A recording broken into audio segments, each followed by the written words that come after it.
Pad day number 2, not nearly as exciting as pad day number 1 or as anticipated, but nevertheless another good day of practice for the New York Giants. We had a lot of things happen today. A lot of things happened today. Some good, some bad, some ugly. But let's get right into that. So, hello and welcome to Big Dash Knows. Big Dash knows what? New York Giants football. Let's go. So, Evan Neal. Let's just get right into the news. Evan Neal was helped off of the field today. Not necessarily helped off of the field, but he was walked off of the field with the training staff today. And for about a half an hour to an hour, nobody really knew what was going on. We were waiting on any kind of updates. But after that, we come to find out that he is in concussion protocol. So not a major injury, not a season-ending injury or anything like that. So we avoided that. Concussions are still very serious. But again, I think it lightens the mood that we heard that it was only a concussion or that he is in concussion protocol. Now, the crazy thing is that they're wearing these gigantic pads on top of their helmets already to try to avoid the risk of concussions. But again, we see that it's not foolproof. It's not foolproof. So we don't know how long he's going to be in concussion protocol, but we do know that it is only concussion protocol, and then we can have a group sigh of relief when it comes to thinking what could have been wrong with Evan Neal. So let's talk about practice. Again, this is pad day number 2, and for the second time in pad day number 2, the trenches were in full effect. The one-on-ones were exciting and fantastic. Dexter Lawrence is who Dexter Lawrence is, dominant. And if there is a one-on-one against Dexter Lawrence is winning that one-on-one. And it's not fair for anybody to have to block Dexter Lawrence one-on-one, including the sensational rookie center that we have. And you see he is more than just a handful, to try to handle when it comes to one-on-one drills. And it's funny to me because I see people try to criticize John Michael Schmitz because of those reps against Dexter Lawrence. But I say to you, what would you think? What would you think if our rookie center was able to stop our all-pro defensive tackle in one-on-one drills? What would you think? The side eye, right? You would give Dexter Lawrence the side eye. So everything that happened should have happened. Dexter Lawrence should be winning these reps, but I tell you this, it wasn't like he was putting that man on his back or pancaking him. He was just getting beat. Dexter Lawrence is a better player by far than John Michael Schmitz, but still, I don't lose faith in John Michael Schmitz's ability. I saw in his technique, even in the reps that he lost, he was trying to do the right things. It's just that Dexter Lawrence is a premier player in the NFL. Not just on the Giants, not just in the NFC, in the entire NFL. Outside of that, some good reps on both sides of the trenches, depending on what you're looking at. Andrew Thomas is a stud. We already knew he's a stud. He had some reps against Thibodeau and Aziz, and he looks dominant as advertised. The reason why we paid him the big bucks. Evan Neal, before going out with the concussion, had a strong day as well. He won reps against Thibodeau. He won reps against Aziz. The only person he really didn't win reps against was O'Shane Ximines, and I don't know what it is about O'Shane Ximines versus Evan Neal. It's almost like kryptonite. It's almost like last year we remember all of those drills, watching O'Shane Ximines just beat Evan Neal time after time, and he was able to do it again in this training camp. And in some cases, some players just have your number. What was it? It was Strahan versus what's the guy's name in Philadelphia? Can't remember now, but it was a guy in Philadelphia that Strahan always just was able to dominate him. Pretty good tackle too. Put that in the comments down below if you remember the battle I'm talking about, the lineman from Philadelphia that Strahan had some great battles with, but was always able to get the upper hand. All right, let's bring it back to practice. So the offense did work in the red zone today. A lot of work in the red zone today, mainly in the red zone today, and you saw some success. Daniel Jones had another good day of practice. He scored through the air. He scored on the ground as well. He ran in a touchdown today. He also found Daniel Bellinger and Paris Campbell for touchdowns today in 11-on-11 and 7-on-7. And those are not the only guys that he was able to, score touchdowns with. I'm just talking about that red zone period. Darius Slayton made plays. I didn't hear much about Jalen Hyatt today.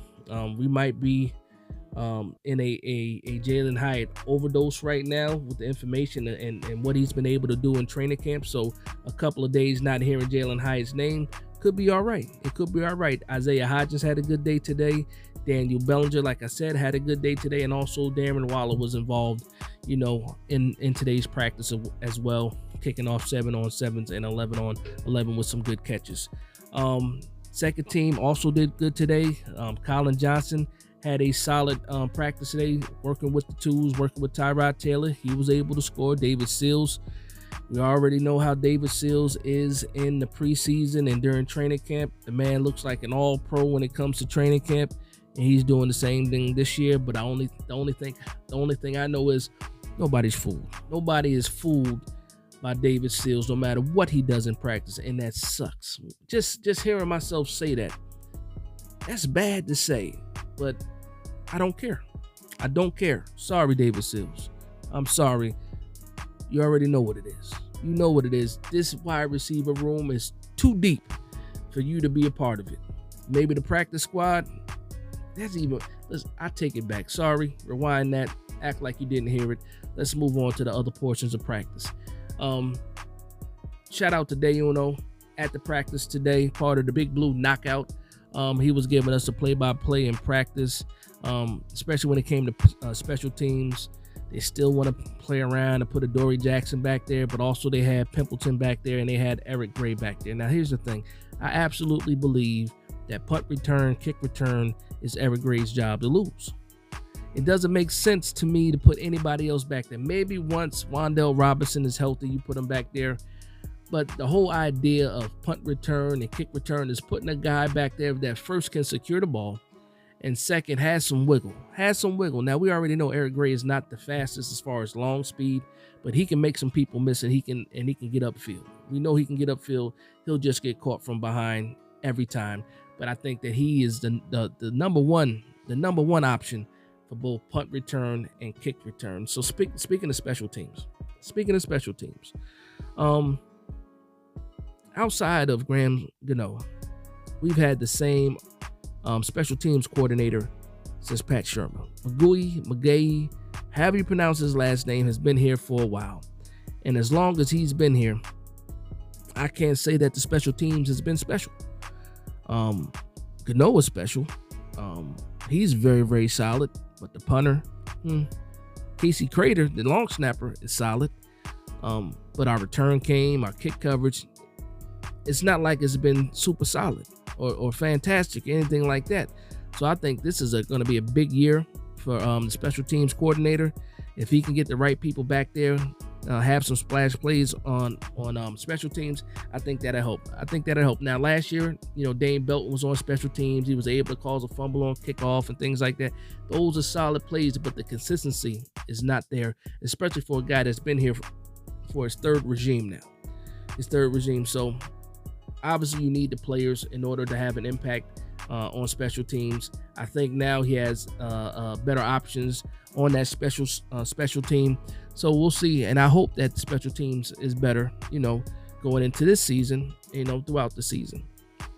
Now let's talk about some of the things that we saw again on defense. Darnay Holmes had a good hustle play today, stopping a would-be touchdown, pretty much making a play before the guy was able to cross into the end zone. Cordell Flott able to break up a pass today. Dane Belton also able to break up a pass today. So that's fantastic news. I like the work that they're putting in. But when you look at the lineups for the fifth practice now in a row, Jason Pinnock has been the safety next to Xavier McKinney. So Belton has not been able to push Pinnock in these most recent practices. And that goes for any other safety that's, pretty much pushing for that safety spot. And I think Pinnock has a hold on it right now. And I don't know if somebody can wrestle that away from him now. I wanted Dane Belton, penciled in Dane Belton to be the safety next to Xavier McKinney. I even said that it was pretty much his job to lose. And he might be losing that job. He just might be losing that job. And, it is what it is. You will want your fifth round draft pick to actually win a spot that you drafted him to win. because I remember when we drafted him, he was supposed to compete with Julian Love. Well, Julian Love wasn't having it last year, and it looks like right now Jason Pinnock is beating him out as well. So it doesn't look so good unless something fantastic happens in the next couple of days in those Detroit practices and ultimately, in the preseason. Also today, we saw Dory Jackson back in the slot and Trey Hawkins back on the outside boundary corner. And again, I think this is just an experiment. It's exciting. Trey Hawkins has been making plays all over the field, third team, second team, and now first team. But when it all boils down to it, when we're playing the regular season, Adoree Jackson is absolutely going to be the outside corner, him and Deonte Banks. Cordell Flott most likely going to be your nickel or slot, your slot corner. And then I think Trey Hawkins fits in certain packages. But Cordell Flott, again, a nice practice today.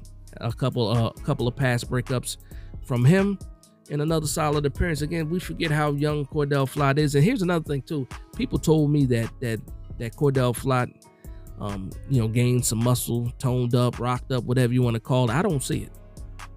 Still look like the same skinny dude I saw last year. Could he have gained 2-3 pounds? And going from 170 to 175, no. We need Cordell Flott because he's 6'1", a bona fide 6'1". He needs to be about 185, 190. He's 21 years old, about to be 22, somewhere in that range. He still has the ability to gain some weight and put on some more muscle. So I am happy that we heard the news of him gaining weight, but I didn't see it, or I don't see it, on the field in these clips and things like that. So Darian Beavers, strong practice. Saquon Barkley getting it done in the air, on the ground again. We saw yesterday he beat Bobby Okereke, for a touchdown in the receiving game. Today he did the same not the exact thing. He was able to beat Darian Beavers for a reception today as well. So I'm just going to leave it at that. I'm going to wrap it up right here. I do want to thank everybody for the support. The channel is growing. The last 2 videos have done amazing. I appreciate all the love and support in the comments too, and I'm here for all of that. As a regular New York Giants fan, just like everybody else here listening, I love to talk Giants football, and I appreciate you guys tuning in and listening to me. So I want to thank you guys for vibing with me. Please like, comment, and subscribe. And from one Giants fan to another, this is Big Dash Knows, Big Blue Nation. Let's go.